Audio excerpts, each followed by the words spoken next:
जम्मू में सड़क पर लगातार जारी काम की वजह से जम्मू शहर के कई हिस्सों को परेशानी में मुब्तला कर दिया है। सड़क पर गड्ढे बन गए हैं, आलूदगी और ट्रैफिक जाम मुसाफिरों के लिए दर्द-ए-सर बन गया है। बस स्टैंड जम्मू के करीब का इलाका स्मार्ट सिटी प्रोजेक्ट्स के तहत मुकम्मल तौर पर खोद डाला है, लेकिन इंतजामिया ने इसकी तकमील के लिए कोई डेडलाइन मुकर्रर नहीं की है। जम्मू में हालिया बारिश ने आम लोगों की मुश्किलात में इजाफा किया है। लोगों ने इंतजामिया से सड़क पर जारी काम को तरजीही वक्त पर मुकम्मल करने की मांग की है। स्टैंड की हालत इंतहाई खस्ता है, जीवल चौक की हालत देख लीजिए, और उसके साथ साथ जो और सड़कें जो हैं वो सब तबाह हो चुकी हैं। तो टॉप प्रायोरिटी पे इनको रिपेयर किया जाए ताकि लोगों को आने जाने में आसानी हो। ये मंदिरों का शहर कहलाता है, यहाँ से लोग वैष्णो देवी की यात्रा के लिए जाते हैं, और जो लोग आएंगे वो यहाँ से क्या सिग्नल लेके जाएंगे, क्या तासुरात लेके जाएंगे जम्मू के। ये it gives a bad name to our Jammu. मैं ये रिक्वेस्ट करूँगा कि इसे फौरी तौर पे ये सड़कें जो हैं इनको रिपेयर किया जाए। लोग चलने में दिक्कत आती है, रोड पे साइड फुटपाथ देखो, कहीं सामान गिरा, कहीं सामान लेके कोई बच्चों के साथ है, कीचड़ में चलना पड़ता है। पता नहीं कौन सी स्मार्ट सिटी बना रहे हैं, यह हालत देखनी चाहिए। मुश्किल है, बड़ा काफ़ी मुश्किल है, काफ़ी मुश्किल है। बना देनी है, तोड़ी बैठे रहने सड़का छुड़का, काफ़ी दिक्कत आ रही लोग की। जम्मू कश्मीर वक्फ बोर्ड की चेयरपर्सन डॉक्टर दरख्शां अंद्राबी ने सोपुर इलाके में तुजर शरीफ का दौरा किया। उन्होंने तुजर में सुल्तानुल आरफीन के मज़ार पर भी हाजिरी दी और एक सेहत मरकज़ का इफ्तिताह किया। उन्होंने वक्फ के तहत चलने वाले स्कूल का तफसीली जायजा भी लिया। डॉक्टर दरख्शां अंद्राबी ने कहा कि वक्फ बोर्ड जम्मू कश्मीर में अपनी इमलाक और तमाम मज़ारात के तहफ़्फ़ुज़ के लिए पुरअज़्म है। उनका कहना है कि वक्फ के ज़ेर इंतज़ाम स्कूलों में बेहतर सहूलियत फराहम की जाएंगी। डॉक्टर दरख्शां अंद्राबी ने कहा कि वक्फ के ज़ेर इंतज़ाम स्कूलों में ज़ेर तालीम बच्चों में बहुत हुनर है और बोर्ड बच्चों के लिए हर किस्म की सहूलत को यकीनी बनाएगी। हमारे स्कूल पहले से चल रहे हैं, लेकिन हमारे पास आपको पता है कि ज़ियारत गाहों से ही पैसा आता है। जो हमारे पास रेवेन्यू का जो असल में वसीला है वो ज़ियारत गाहें हैं, और दूसरी चीज़ जो हमारे पास है वो है हमारे दुकान, हमारे होटल्स। जितना भी हमारा रेवेन्यू है वो हमारी ज़मीनात से भी आता है, लेकिन रेवेन्यू रिकॉर्ड में जो इतने हमारे तहसीलदार यहाँ पे हैं, ACRs हैं, हमारी एडमिनिस्ट्रेशन, वो रिकॉर्ड है। ज़मीन पे कुछ दिखता नहीं है। दुकान 100 रुपये में ले लिया है दुकानदारों ने, और पैसा देते नहीं। ये जो बच्चे पढ़ रहे हैं ये वक्त के स्कूल में पढ़ रहे हैं, यहाँ जो असातिज़ा है इनको तनख्वाह भी देना है। तो कहाँ से, जैसे आप लोगों का ही सवाल होता है, माता वैष्णो देवी की तरह कब तरक्की करोगे? जब जो हमने फैसला लिया उस पे हम पूरे उतरेंगे। माता वैष्णो देवी की तरह क्या, वो तो एक श्राइन है। हमारे तो माशाअल्लाह इतने पूरे जम्मू कश्मीर में इतनी श्राइन्स हैं। हमारा शादरा शरीफ भी चल रहा है, वहाँ यूनिवर्सिटी भी चल रही।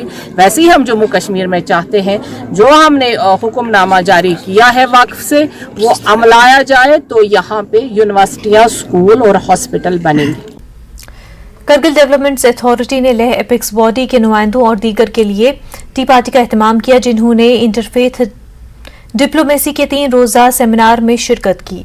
इस टी पार्टी में बीजेपी के अलावा लेह जिले के तमाम नुमाइंदों, सियासी, मजहबी, समाजी इदारों की शख्सियात ने शिरकत की। 3 रोज़ा सेमिनार का मकसद लेह और करगिल में इत्तेहाद और इत्तेफाक को फ़रोग़ देना और दोनों अज़ला के दाखिली मसाइल को हल करना था।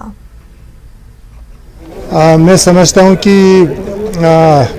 लद्दाख अभी एक क्रॉस रोड पर है, और ये बहुत ज़रूरी है कि लेह और करगिल के लीडर्स आपस में मिल के एक प्लेटफॉर्म पर आए, और लेह और करगिल के अवाम में जो मिसअंडरस्टैंडिंग होगा उसको ख़त्म करना बहुत इस वक्त की सबसे ज़रूरी बात है।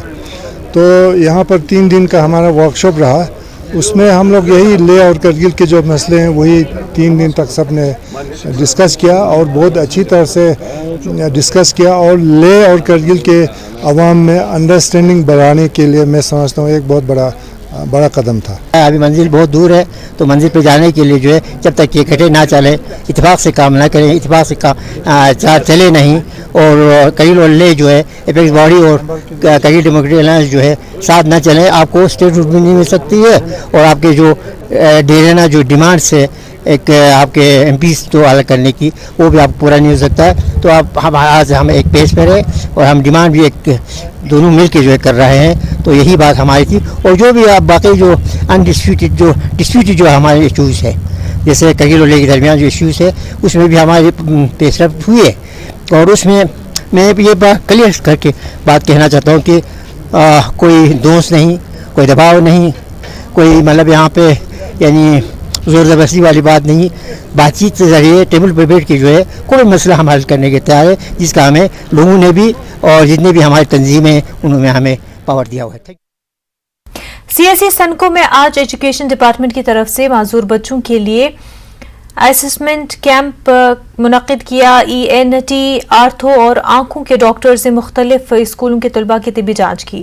دور دراز سے آئے اسکولوں کے بچوں کے لیے ایجوکیشن ڈپارٹمنٹ کی طرف سے کھانے کا انتظام بھی کیا گیا تھا. ڈاکٹروں نے کے مطابق بچوں کو چشمہ, ویل چیئر ایجوکیشن ڈپارٹمنٹ کی طرف سے مفت فراہم کیے جائیں گے.